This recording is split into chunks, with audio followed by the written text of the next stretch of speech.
Alrighty. What is up, everyone, and welcome to episode 30. Dang, we're at episode 30. That's pretty crazy. A lot. I am joined by a very special guest for episode 30 of the Trainer Scoop podcast, and that is Andy Zeidler. So Andy is one of my longtime friends, one of the first people that I met in college. We probably met within the first week or two at Ohio State in Canfield. So he's one of the floor 2 Canfield boys, a special group of people in my life. And if you've seen or if you follow me on Instagram or YouTube, you've definitely seen a few cameos from Andy because he's always popping in, making appearances, looking jacked, and talking about training. But there's a lot more to Andy than just looking jacked. Andy, say what's up to the people. What's up, people? My name is Andy Zeidler. I'm from Cleveland, Ohio, and went to Ohio State with Dave. I originally had no interest in fitness, but things obviously changed the farther I got into college. I went into biology, and now pretty much my whole life has to do something with fitness and nutrition. So, yeah. Andy, I was thinking back. I know we've talked about this, but I always fondly reflect on that time in December when it was like 60 degrees when we went and played tennis. And man, I remember that day. I had my shirt off. It was so warm. First of all, funny coincidence in December. But I think we got dinner after that, and we were talking about like lifting a little bit. You said you weren't really into it, but now the tables have vastly turned. So do you want to talk about a little bit of your like athletic background and then eventually why you got into lifting weights? Yeah. So in high school, I had no interest in lifting at all. I played soccer for years growing up, and then I swam. I played tennis, like you said before, and then freshman year, I think I went to the gym just like the first week of school just to see what it was like because it was Ohio State. And it's known for its gym, so I was like, all right, I'll check it out. It was more of a way to like hang out with some buddies, and then I stopped like after a few weeks. And then some guys on our floor would take me, like Sam back in the day. He would try to show me ways to lift, but I couldn't really stick with it, nor was I eating good at all. And then sophomore year, I moved into a fraternity house with some guys that actually lift. And then I remember asking Bryson, I texted him before the school year, and I was like, hey, man, like, whatever you do, make sure I'm going to that gym. I don't know why at the time I really wanted to. It was probably just like I weighed probably 140 pounds, and I was just 140 to 50. I was definitely light. And wow. That's crazy. I was like, yeah, let's hit the gym. So we started doing it, and at that time, never hit legs. Never. Like, it just wasn't going to happen. We did chest and back 3 or 4 times a week. And then that was first semester. Then I remember second semester, it got cold. Didn't want to walk all the way to the gym because we were living off campus. So I stopped lifting yet again. And I remember I was so hyped at that point when I could lift, like I could bench 155, which is like definitely now a warm up for me. So it just shows that, I mean, I think it took me a few months even to get to 155. I was definitely weak, but so that was what, 2017, 2016? Yeah, around there. Now we're at 2021. I remember. And you're hitting just about 300 pounds. That's pretty good. Yeah. And then I moved in with some other guys junior year, Nate, and he put me on it like 5 days a week. We were hitting the gym. Eating was still not good at all. I was eating like mac and cheese and like just not healthy stuff. Easy college foods. Yeah, and I was drinking like 3 days a week, so it wasn't a very healthy lifestyle. I remember that house that you guys were on in Chittenden, and it's a great location because you're close to JO South, but you're also close to all those like fast food places. So it was a Yeah. dangerous spot. You're close to the bars, you're close to everything. That Oh was yeah, there's a a bar like a minute away. It yep. was tempting, but yeah, so definitely got into lifting there. I still don't think we hit legs that entire time, but uh now legs is one of my favorite. Like, not gonna lie, like I love hitting legs, but Right. so senior year, still kept with it. Still never ate right. He tried telling me I got to eat more, but I didn't have much money, so it was just like, do what you gotta do. Mhm. But then I moved to Dayton. Well, actually, the end of senior year is when I texted you to get a lift in, and Yeah, I remember I that. asked if I asked if you had any like pre-made programs, so I started looking at that. Did I give you one of So like I the guess I just stock programs that I made? yeah, Yeah, yeah. that's right. And I remember looking off of that and doing a few workouts from that, and then we met up the one time at JO South. Mhm. Um, I think that senior year is when it really sparked me that I should get into fitness. Like, it made me just feel good, but obviously I hadn't gotten into the nutrition aspect of it yet. Mhm. So then I moved to Dayton, where I am now, and everything took off. Since I'm living by myself now, I learned how to cook better, learned like what foods to cook, had more time to learn because I didn't have roommates trying to bother me like 24/7. And then yeah, now it's pretty much my lifestyle, which is amazing, honestly. It's changed my Yeah. life. I wanna dig a little bit deeper into that. So, to me, it kinda sounded like when you're still a senior at OSU, it was kinda like a fun thing that you did with Nate, with me Hmm. every once in a while. Was there any deeper motivation than that, or was it just kinda like, I know this is good for me, I get to hang out, or what was going through your mind when you started to be super consistent? So I think when I started becoming really consistent was when I realized, like, we were at Ohio State. I looked around and all these guys were like just beasts, and I just felt like out of place, I think. And Mhm. that's what really pushed me into, and especially the guys in my house all lifted, like, well, most of them lifted, but it was like everyone but one was like good into lifting. And everyone was pretty healthy. Some did some questionable things, but um, There's just like I know exactly who he's talking about, exactly what he's referencing, and it's very funny.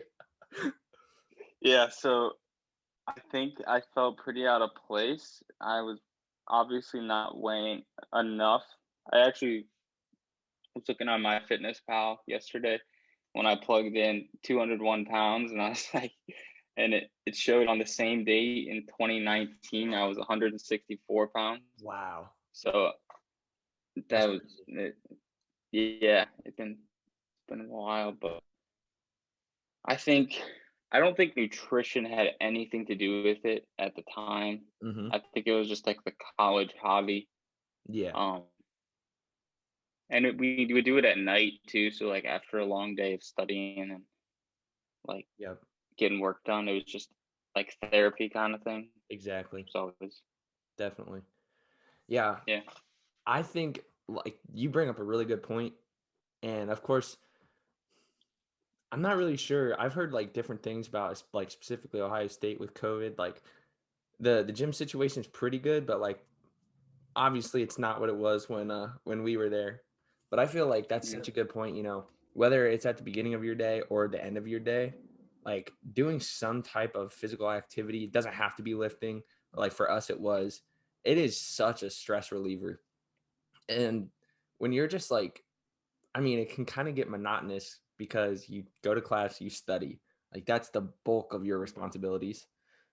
It can get super monotonous and even draining on your mental health. So I think, like you said, just having that as like the therapy, that can definitely be a yeah, good thing. And I feel like while in general it's made strides, like I will say the amount of people at the RPAC on a Friday afternoon our freshman year versus our senior year increased. Like people were actually lifting rather than going to beat the clock. Yeah. But there's nothing wrong with going to beat the clock. Go to beat the clock. Would recommend. But I felt like there was like it's gone. there has been a gradual shift of like people thinking more and pursuing, their physical activity. But I think, like you said, it's not just about the health benefits, it's mental health just as much. So that was a good point, man. Another thing you said that was interesting was like back then it wasn't as much about the nutrition. And you alluded to the fact that you've just had simply more time to work on it. But now I feel like probably one of your strongest suits is your ability to be consistent with your nutrition, to understand, it might not be the most glamorous thing, but it gets you the results. I've called you the king of consistency in my Instagram stories, highlighting your progress. So talk a little bit about that shift and like your outlook on nutrition. Yeah, so I guess in college, I didn't really realize that a lot of the work you do to like look better physically is actually in the kitchen. So like I forget the quote, but it's like 20% is what you do in the gym and 80% is what you do in the kitchen. But I never really got that. I just thought like, oh, if I'm lifting weights, like I should get bigger. Like that's Natty has just what makes protein, sense right? to me. What? I said Natty Light has Natty? protein, right? Maybe a little bit. I don't know. 1 But gram. yeah, so I had no idea like I knew what macros were, but in college I probably had like 1,000 calories a day. Like it Wow. was bad. Like I just like I don't know, I never wanted to eat that much. Now it's like I set my days like I eat at this time, at this time, at this time. And I'm probably busier now than I was in college, even though everything's online right now. But I think meal prepping definitely, like when I started meal prepping last year, it started pushing me more because I knew like if I'm consuming all these foods, I'll start seeing differences. And that's when I hit that huge weight spike. I went from 170 to 190 after like I counted all my calories and all my macros for a year straight, and that's what really kicked in. And then obviously, right now I'm in grad school where I learned about like muscles and like how to keep muscles healthy, how to like feed them properly, like knowing what like how much energy you're gonna have based on your food intake, which I never learned about when I was in college because I just did biology courses and like chemistry. But in reality, I really should have done nutrition because I going into medicine, I really find nutrition is like super important into keeping a healthy lifestyle, like keeping your immune system strong, keeping your joints strong, just like feeling much better, like getting better sleep. So I think what really drove me to learn about nutrition is I wanted to look better and I wanted to feel better. Like I wanted better mental clarity, especially when I'm studying for 8 hours a day. Like I didn't want to burn out Yeah. or be on so much caffeine that I, crash later on when I could just keep like a clear state of mind if I get my vegetables in. Yeah. I don't know. It was more of an experiment to see how my body would feel when I put different like fats or different amount of carbs into my diet. So it was basically finding what my body felt like Yeah. perfect with. And Yeah. that's what Yeah. A couple of things I want to unpack there.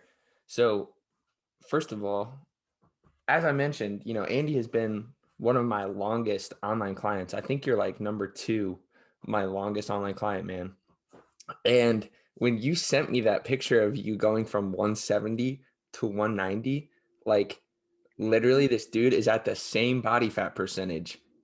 I would say 95% muscle, like was that gain, maybe even higher. Like that transformation, and I posted it up on Instagram because I was like just shocked.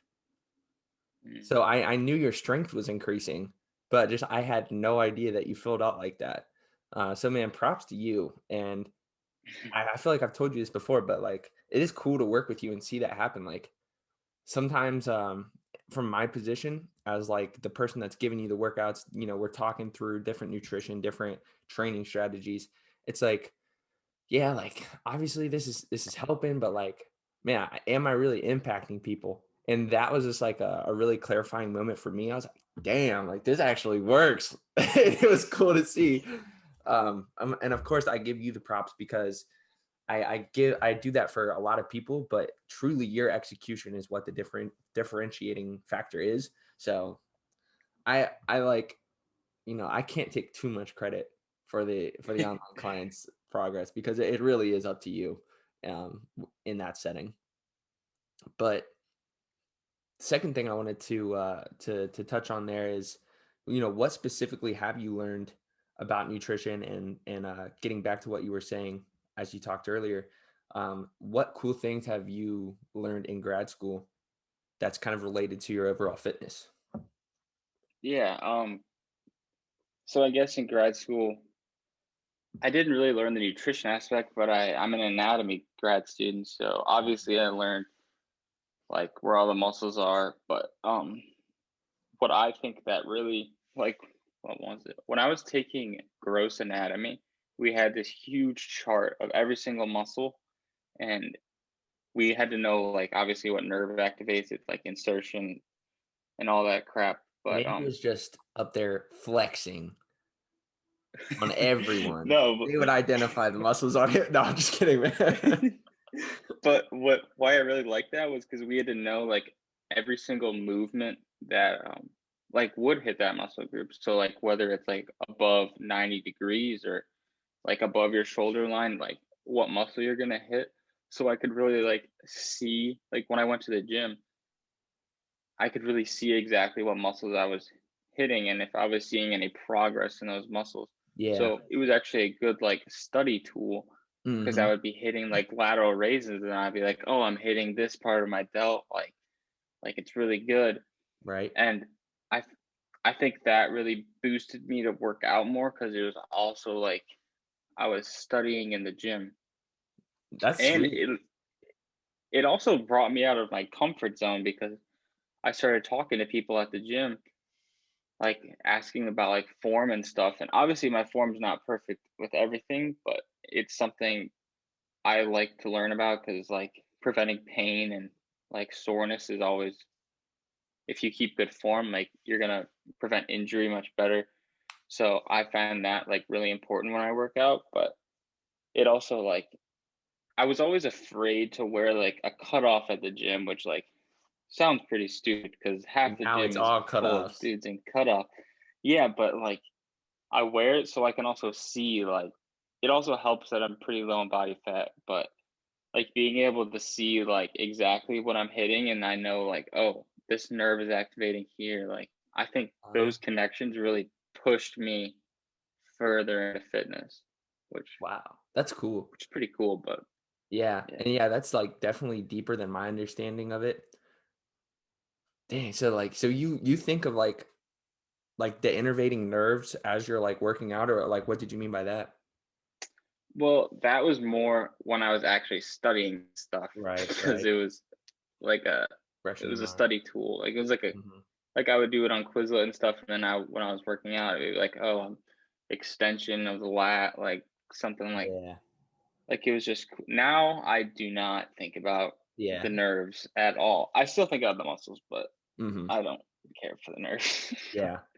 Man, I wish in undergrad anatomy, I would have had a little bit more of an appreciation for it because like in the lecture hall, I mean, it's obviously a whole different ball game. Like I would say actually Mhm. in undergrad anatomy, I hated it. Like I liked physiology way much, or excuse me, I liked Oh physiology yeah. a lot more, especially exercise physiology, because for some reason it clicked with me. But like now going back, I still have the OSU anatomy book, and I would like the workbook that we had to do in lab, and I would go through Mhm. that while I was training at the gym in New Jersey. if I had like some floor hours that I was bored, I would just study it. And like even last week, I was making up a program for my friend Ryan, and one of his goals is width in his back, and I was just like reading about the lats, and Hmm. like one thing that I forgot and maybe just lost like the connection was like one of the functions of the lats is like lateral flexion of the torso or something along those lines, right? So like I was playing around at the gym with like a supinated grip pull down and then just like flexing the Yeah. torso a little bit more. And even here I can feel my lats activating. And like that's obviously I've seen people do that. But yeah, just like making those connections to like the actual science part of the anatomy, that's pretty cool to me. So that's cool to hear that you were able to bridge those gaps and be Hmm. the practitioner as well as the academic. That's what's up, man. Yeah, and I think it definitely helped with like the whole mind to muscle connection, Mm-hmm. because when I first started working out, you don't really like feel this, like you don't really feel those muscles. But once Yeah. you really get into it, like now I can like really feel my lat and make sure I'm like contracting like as much as possible compared to like before when I was just doing a lat pull down hoping I was hitting the right muscle. But Right. That's very cool. I want to get back into what you're doing with your education here in a little bit, but I also want to appease the gym bros out there. So Andy, tell them, what you're currently working on, what some of your goals are, what some of the landmarks that you've hit so far are, and what's to come. yeah, so right now I'm currently at the end of a bulk, but I think I'm gonna hold it. I'm gonna maintain it a little bit. I'm weighing 200 pounds. What was your strategy Um, for the I bulk? so at first I calculated my maintenance around 2,600 calories. So I started around 2,800 for the first week and a half. I didn't see myself gaining like enough weight, Mm-hmm. so I bumped it up to like 2,950. I started seeing like 0.75 pounds a week, which I wanted to keep going. Like I wanted like a pound to 1.25 a week. Yeah. So eventually I'm at 3,300 calories right now, which is like a lot. But Yeah. So real I think, quick, one conversation that Andy and I had, because Andy and I, we talk quite a bit, not just like the weekly check-ins. We play Call of Duty, we're texting back and forth. I feel like for you, it was like a little bit of a mental barrier to like tell yourself like, dang, it's okay to gain weight at like a more aggressive weight yeah, or a more aggressive rate and like consume all the calories. So, I mean, obviously we had that conversation, but for you, was there any ways to kind of overcome that barrier? Because I've been there. So many people are there where like you have the six pack, you want to get more and better results, but it's hard to do. yeah. So when I first started the bulk, I kept doing cardio, which is like okay, like you can do cardio, but I was doing like beyond what I really should be doing if I was bulking, and that was part of the fact that I couldn't gain weight. And there was the whole aspect of I wanted to stay lean, so I wanted to do like a lean bulk over. Mhm. We said like 9 to 12 weeks was going to be the goal. Um, so obviously, body dysmorphia is a big issue when it comes to fitness because you don't want to lose like you don't feel like you look big or. But I Mhm. think you just got to get past that part and really do it for yourself rather than how you look to others, because in reality it really doesn't matter what other people think as Yeah. long as like you're happy with how you look. And I know in the end of a bulk and then you cut again, you're going to look even better than when you did before. So Right. I think it's all just understanding the process and understanding that the more work you put into it, the better you're going to look and probably the better you're going to feel. You just don't want to get caught in that like Yeah. society thing where you have to look this way like the entire time. Like a lot of those influencers say like how to stay shredded all year round. Well, it's not that healthy for you. So like, you Yeah. shouldn't be doing that. And we've had conversations, and it's always interesting to hear your more knowledgeable perspective about like different blood work results. And man, like the more and more I look at it, I think there is a solid camp of influencers that are like natural, but there's also a lot Hmm. that aren't. And there's nothing wrong with that. Fake, Like yeah. I can't hate the grind, because obviously you're making a decision that is it's I would never say it's immoral. Like some people just Yeah. inherently have like, oh, you do steroids, you're bad. I don't think so, as long as you're not lying about it. Um, Yeah. but there's pros and cons, and it's always interesting to talk to you about like just that phenomenon of like staying ripped year round, and looking at the influencers and that whole societal component. But go ahead, man. I didn't mean to get off track there. What was that? But I mean, I guess what you're saying, like steroids, yeah, I'm not gonna be mad at someone for taking steroids. Like that's their own decision. And like especially going for like IFBB Pro, like Yeah. you're gonna be on steroids. Like it's pretty hard to do that completely natural. But what was the original question? I just had a Yeah. blank. I think we were talking about your bulk process, and I Oh mean, yeah, I think yeah. you covered that pretty well. So we My could talk about what goals. you're doing Yeah. now, or Well, so yeah, I bulked and I was really trying to get like my squat, my bench, my deadlift up.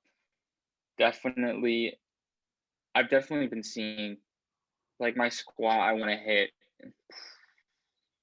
like 350 in the next month or two, hmm, which I think is pretty doable. I mean, like I was doing 295 the other day and it felt pretty light, so that's a I good think feeling. it should be okay.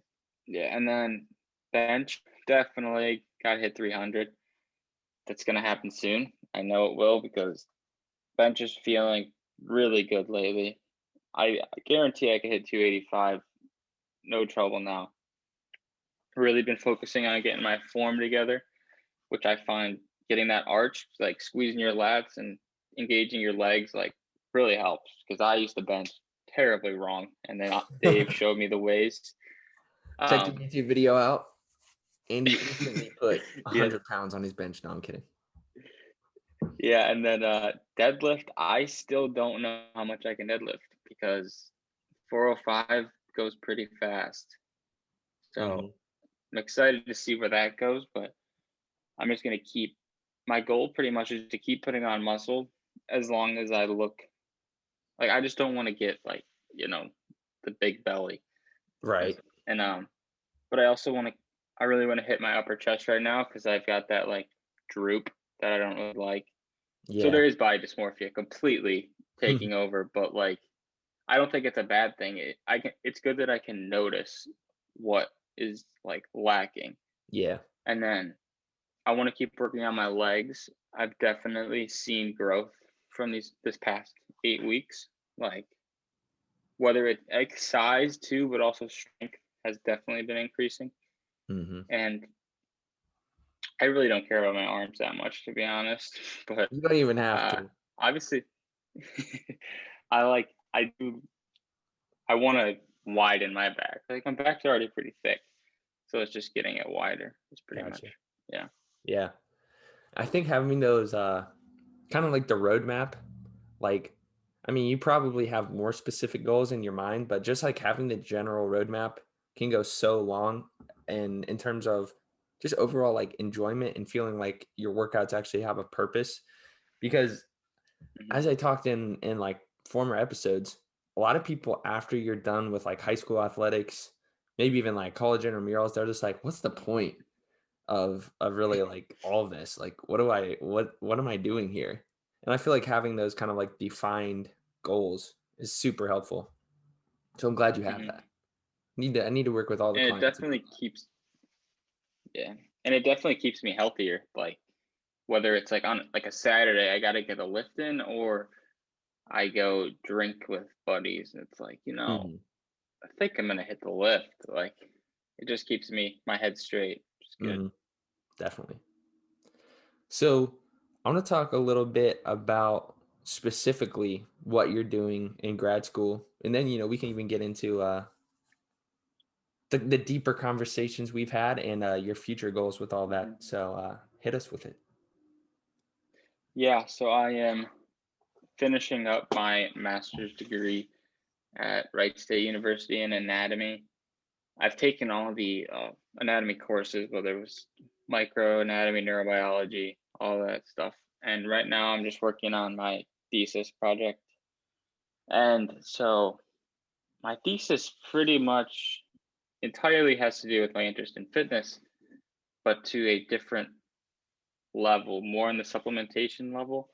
Um, so I'm doing it mostly on Alzheimer's disease, which is an interest of mine because I worked at a nursing home when I was in college, and obviously Alzheimer's disease and other forms of dementia are pretty prevalent there. So it's just hard to see that, and it was definitely something I wanted to research. Obviously, I'm not gonna get a cure for it, but just putting any research into it really helps. So I I don't know how I got this interest, if I'm being honest, but I guess I started studying nootropics just out of the blue. And I started just learning about how to, focus the brain, how to elevate like just like productivity. But without having to take any of those, pretty much methamphetamines known as Adderall and like all that stuff, I just never wanted to do that. Um, Real quick, Andy, so in your knowledge, are there detrimental effects of kind of like overdoing it with that, like on a neuro level? yeah, I really think so. I mean, if you, I guess not. I don't think it's going to affect your brain Hmm. at all, but I think it's going to affect um just your thought process when it comes to things like a big exam. Yeah. Like like in college, if someone was like, "Oh, I have a big exam on Monday," like I'm just gonna have an Adderall on Sunday and just study. But Yeah. like, let's say you get to med school and you don't have this plug or whatsoever you had in college, you can't get all that studying done on a Sunday night. You have to plan out for about 2 weeks.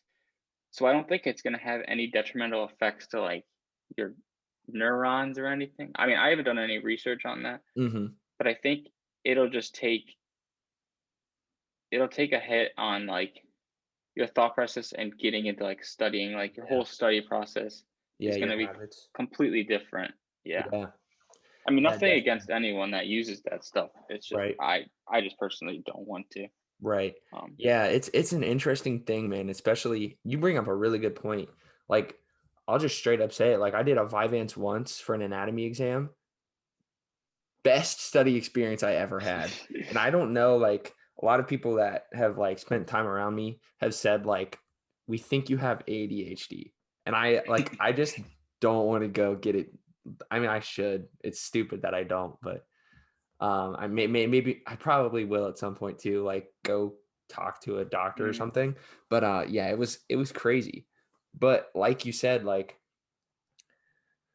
I mean, regardless if you continue on with your education to like grad school, med school, if you're constantly falling into that trope of, yeah, I'll just put it off till Sunday and pop an Adderall, like yeah. what's that really doing for your overall habit building? You can't do that in real life with everything Hmm. to a certain Yeah. extent. So that's a good point, man. And I guess obviously if you're into like things like if you're into fitness and like food is like super important to you, like if you're having Adderall, I'm pretty sure it's an appetite suppressant. Mm, So hmm. that could take a hit on you there too. But I mean, obviously ADHD is you need medication because I know that can get like in the way of just daily life and daily activities. So it's very important. But if you don't need it, I think finding a way to like study appropriately and I like for preparing for an exam, I think I would get anxiety if it's like a Saturday and I haven't even started studying yet. So Yeah. taking some stimulant, I think Oh, would yeah. just make it worse for me. Yeah, So that's personally why I just wouldn't do it. So, definitely. but so that whole idea of wanting to have a clearer mind, but like more naturally, I mean, I guess wouldn't be natural, but some of it is. I started looking at nootropics and just like ways to calm my mind because I would have anxiety issues, especially in college, like getting ready for exams or just honestly anything. It was just a very anxious, like living with 7 people sometimes gave me anxiety. Or at some point, I lived in a fraternity house with like 20 some guys and that. But I think so. Nootropics led me to mushrooms, and that's where I am studying right now the effect of a specific mushroom species on Alzheimer's and um, pretty much how it will. I'm testing how it boosts cognitive health, so it improves memory. And then I'm also, so when you have Alzheimer's disease, you grow plaques and tangles in your brain, which are just like a buildup of proteins that are toxic, and that it'll stop like communication between neighboring neurons. So there's been a study in mice where this specific strain actually protects neurons from these protein aggregates. So I'm moving that into humans, which has never been done before, but I can't really do the real experiment because of COVID. So it's all theoretical at this point. But Right. yeah, that's that's pretty much what I've been working on for the past year and a half. Yeah. So does that die like after you go on to graduate, or is there any potential for that to actually be carried out? Um, I've always had a dream of launching my own supplement line. Hmm. So um, I think I will still be using this information in the future. Yeah, Probably not for Alzheimer's disease, but just for cognitive health, for yeah, overall health, basically, instead of having to go an extra measure. I think just having, you know, just like a scoop of, I don't know, a brain boost would always be something good. And definitely. as long as it's healthy, there hasn't been enough clinical trials on it yet for me to say I fully advocate for it. But Yeah. Like I think, specifically, like, are you talking about the lion's mane that you've messed around with before? yeah, like I never had any, I didn't think I had any side effects to it. I think it was more of a, I don't know, think me going crazy for a little bit. But yeah, I think I mean it's a non-psychedelic, so you're not really gonna feel anything. Maybe Mhm. you'll feel a little bit more relaxed, Yeah. if anything. But I listened to the Paul Stamets interview with Joe Rogan, and he said everyone should be taking lion's mane every day. Mhm. So who knows? Maybe in the near future it'll become a normal. So who Yeah. knows? So with the kind of like, I guess you would consider it supplementation of the certain strain that you were doing in your research. Would you consider it supplementation? Yeah, yeah, Okay. So with that, would you kind of like proactively have that throughout your life, or is that something where, you would just like administer it when the signs and symptoms of like yeah, Alzheimer's and dementia onset? I like your yeah. shirt, by the So way. You have the thanks, Zeidler. Dust shirt. That's Yeah, sweet. thank you. Um, so that's actually what my experiments are on. Okay. So my first experiment is only 4 weeks long, and Mm. basically I give zero point 0.5 grams in a cookie. So there's two groups, like a placebo group and an experiment group. Mhm. The experiment group gets zero point 0.5 grams, placebo just gets a normal cookie, double blind, so they don't know whether they're getting it or not.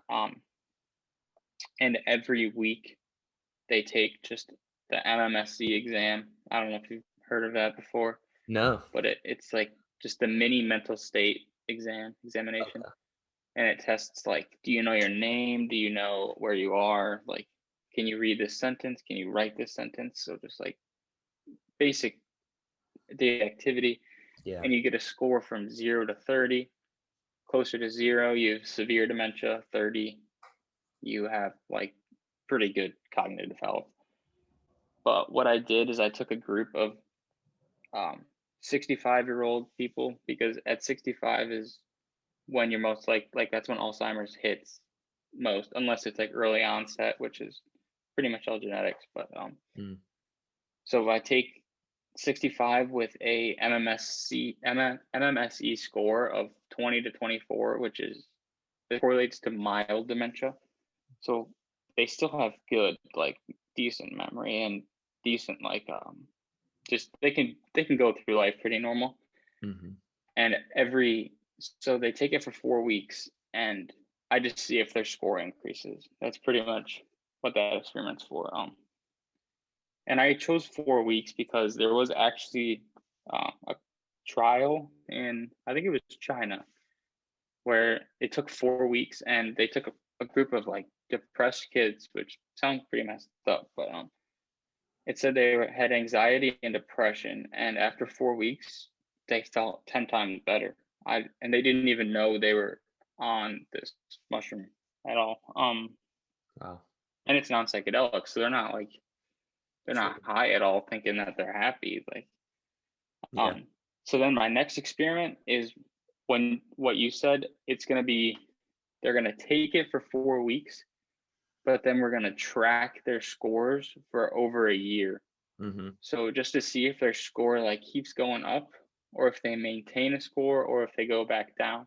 Okay. Because they don't know if it has long-term effects. They know it has short-term effects, but when it comes long-term, they don't know if it like stays in your brain or stays in your blood system. They don't know that yet. Mm-hmm. So it's still not, they don't have enough information on it to know. But I think you would have to daily or every other day supplement it. Yeah. So real quick off the top of your head, do you know of any longitudinal studies just in general with like these degenerative diseases that kind of influenced you? Like have there been any findings of other things that have helped, or just like general trends that kind of influenced you, or has it even really been looked at like that? Um, so before I even had interest, I didn't even look into the clinical trials. It was more, Okay. I was looking into organic nootropics that you could get literally at a grocery store. Mm-hmm. Um, so the and then I listened to that Paul Stamets interview, and he started talking about the experiment with the mice in China, and how after supplementing this, well, the mice they had induced Alzheimer's. So they had these plaques and tangles in their brains, and after 48 hours, the plaques just they started going away. And I was like, wait a minute, like, what if that could work in humans? Like, obviously I can't do it, but just putting information out there, maybe someone else will be like, oh, maybe I'll try it. But Yeah. then there's also other studies with psilocybin mushrooms that like could possibly help people. Obviously, I'm not saying I support psychedelics in any way, but there was a study where some guy was completely deaf, and he took these mushrooms, and whenever he was high, he could hear. So obviously you don't want to live like that, but there might be some science that's like that hasn't been discovered yet when it comes to psychedelics. Dude, think about how crazy that experience would be for him. Like, not only is he tripping off of mushrooms, probably seeing all kinds of crazy stuff, but he can hear. Like, he probably thought he was like dying or something. I don't even know, but that would be insane. Yeah, and people were saying like, no, you were just high, and it's like, but he could respond to you, so it's That's not like, crazy. so he definitely heard you. Hmm. But I don't know. It could be a lie, but I was sold to it, so who knows? Yeah, I feel like it would be hard to lie about that one, but man, I feel like whenever you're able to take like a passion project like that, like you saw it affecting people adversely in the nursing homes you worked at, and then, really make an impact. That's really cool. Like for me, I feel like I would kind of do like fitness and addiction just because that's been something that's influenced my life. So like I definitely feel that, and you're doing cool work, man. So keep it up. And what to kind of loop it back to fitness, what major benefits do you see with nootropics and your daily training or just general fitness in general? Um, so I mean, I'm not on any nootropics currently. Yeah. Uh, I'm just waiting for more clinical studies if I want to like actually daily supplement that. But Hmm. Got you. I mean, the one nootropic I do take is L-theanine, which is Hmm. just a relaxant, and it's in green tea. Yeah. So if you want to substitute coffee for green tea, I would highly recommend it. L-theanine will like remove those jitters you Yep. get from like high caffeine, and green tea is natural caffeine, Yeah. so it's a less dose for a better outcome, I think. But Definitely. that's the only thing I'm currently on. Uh, yeah, I don't take any pre-workout currently. Hmm. Yeah, but Yeah, and definitely you'll recommend green tea though. right. You'll commonly see L-theanine in your pre-workout as a kind of, I feel like, especially with high stim pre-workouts, they kind of like put it in Hmm. there to help like what they market it as like no crash or whatever. So it's definitely one Yeah. that's I mean it's got the backing too. So good recommendation there. So I mean you're about to graduate in what? Is it like 2 months now or a month? Yeah, May 1st, May 1st? Yeah. graduate. So Yep. what's next?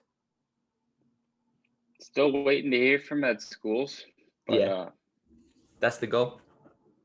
I haven't been denied yet. So, and I don't know people that have been accepted yet. So it's still up in the air. Hoping to Right. hear soon. But if I don't get accepted, I will have to get a job somewhere in the medical area, and then I might look into research, and especially if there's research into psychedelics, I would definitely do that. There you go. I'm not going to say I'm going to use them, but I would love to study them. Uh, Definitely. But I also would, I think, start looking into making the supplements and, you know, pushing the fitness. I've never been a person to post on social media my like personal like highlights of my life at all or anything, but Mhm. maybe that'll be something I could do, just get my name out there if I wanted to ever start something like that. For sure. Who knows? Yeah. And then what's your ultimate goal after completing med school? Because I know you'll get in eventually.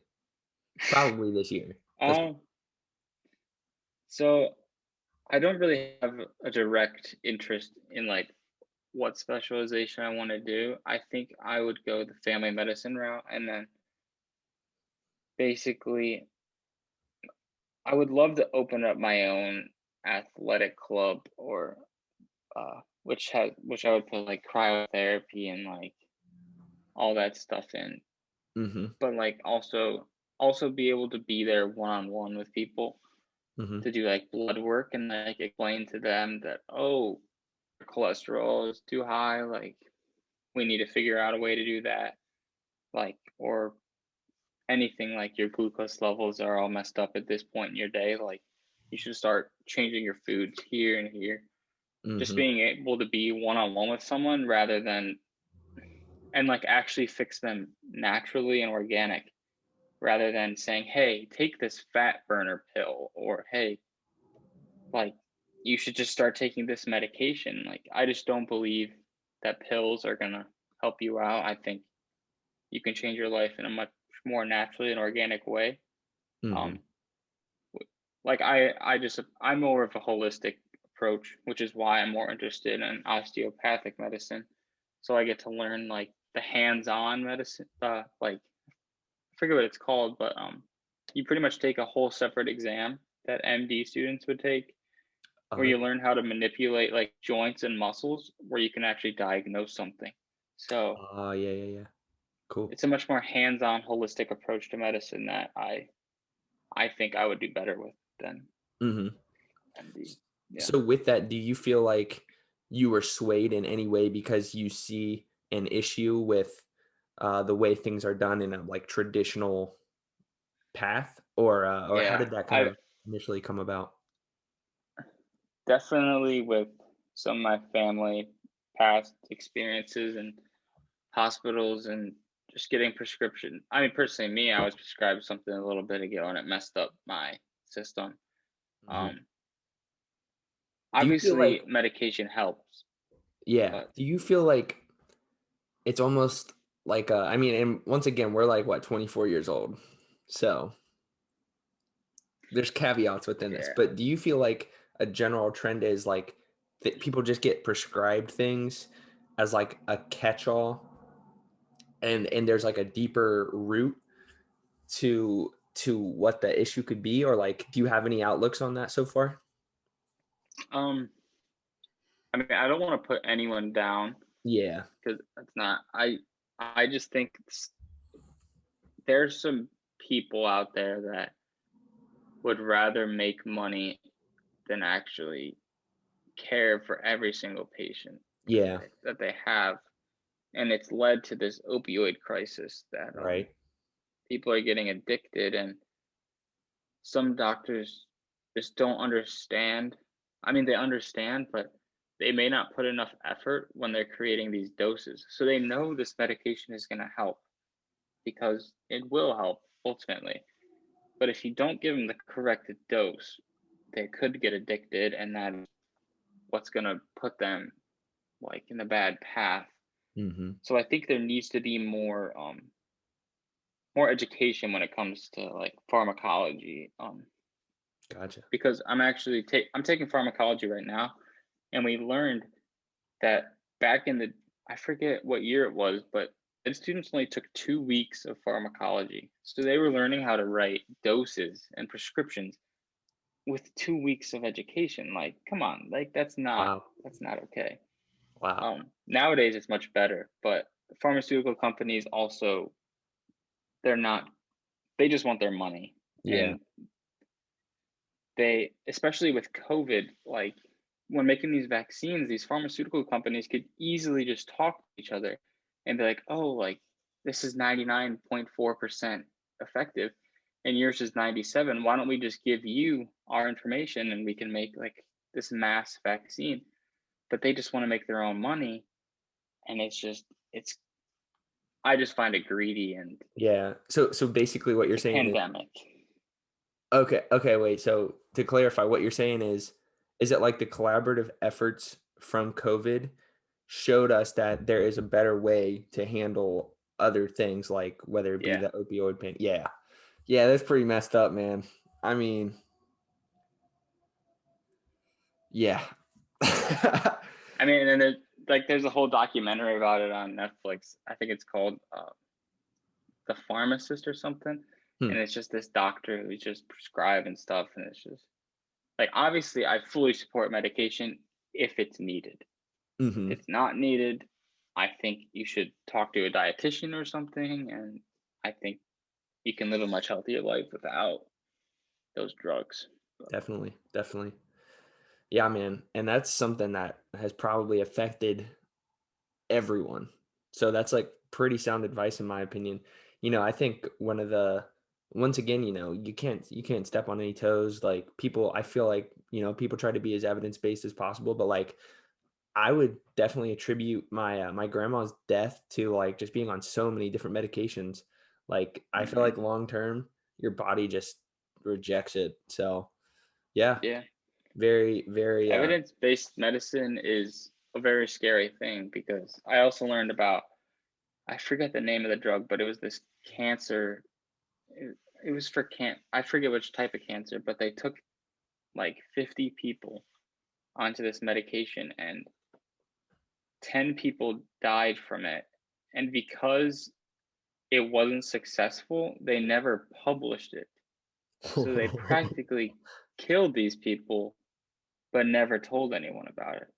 Jeez. So it's just scary that Yeah. just because there was no evidence that it was positive, nobody will ever know.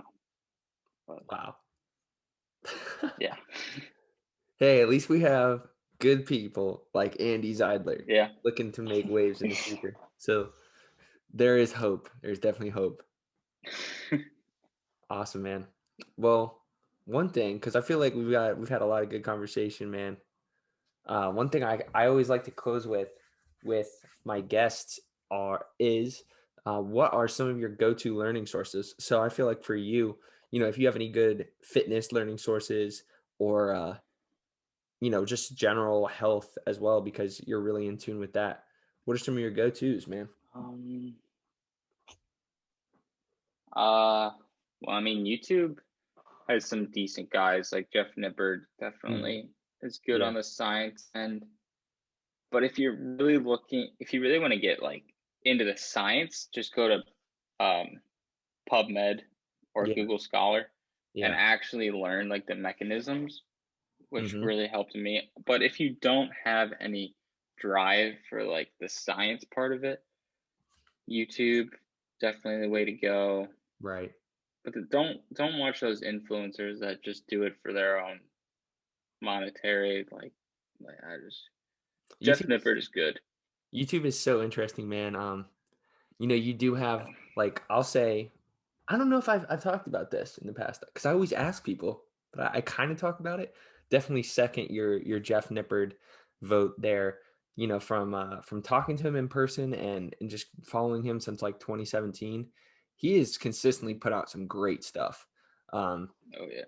and one thing that I thought was cool when I talked to Jeff at the last Arnold we had, RIP 2019, was he was like, I was saying like I drew inspiration from him because that's when I really started making this content.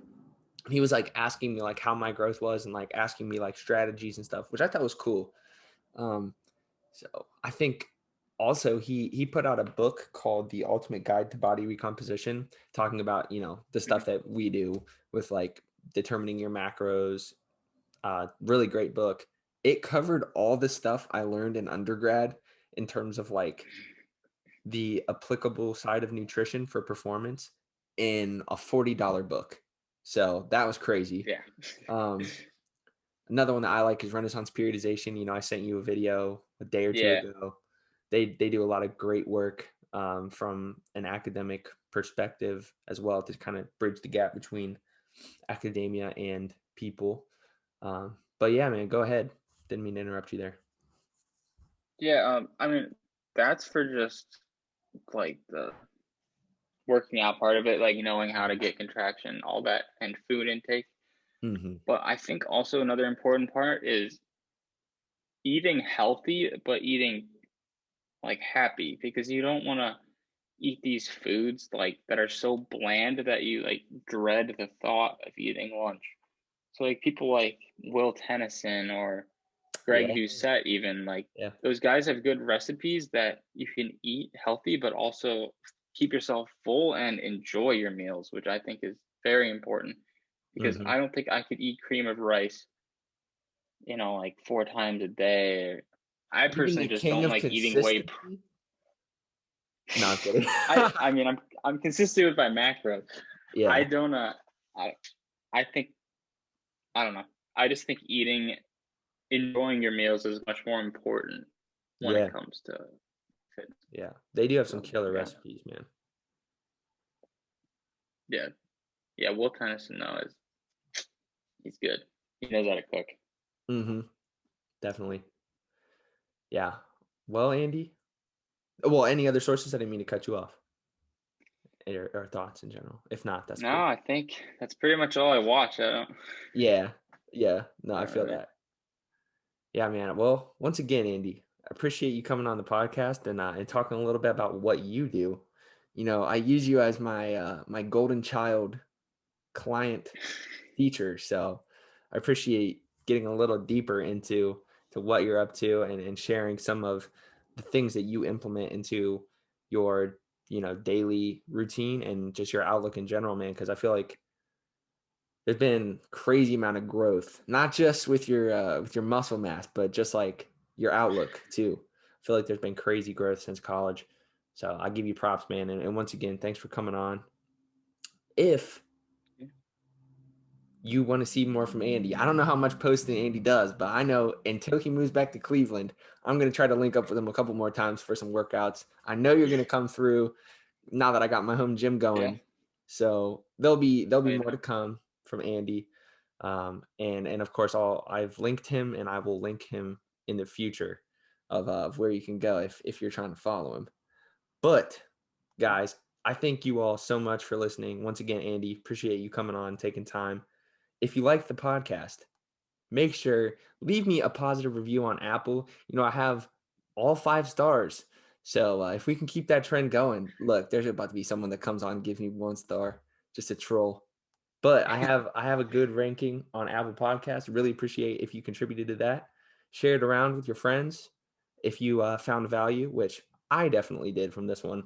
And then if you're watching on YouTube, I mean, look at that Odessa shirt that Andy has. I think that warrants a like, if not a subscribe, and you clicking the notification button.